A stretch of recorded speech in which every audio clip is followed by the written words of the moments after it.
In this video, you will learn how to add a scrolling blur effect to any element within your Jupiter X website. We'll show you how to enhance your page's visual appeal by making elements blur as users scroll. Cleverly placed blur effects can enhance the overall user experience and draw attention to important elements on your website. Let's look at some examples. Let's open this page in Elementor for editing.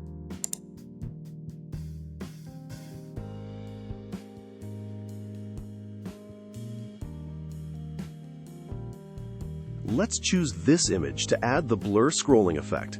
Right-click on it. Now, I choose Edit Image to modify the mockup.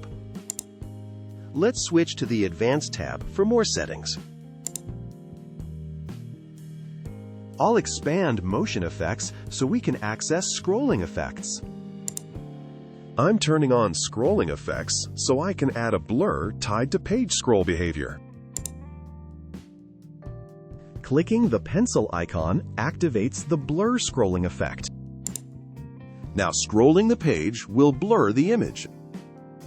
Open the Direction drop-down to change the blur effect behavior. I'll pick Fade In Out to make the blur appear and disappear during scrolling.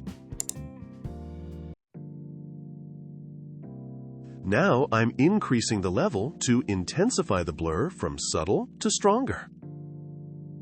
I'll adjust the viewport range so the blur triggers while the element enters the screen.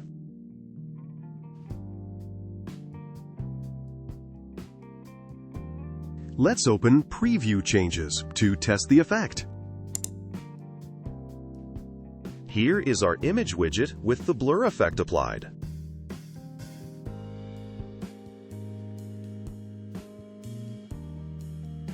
You can add the blur scrolling effect to any widget, container, or section in Jupiter X.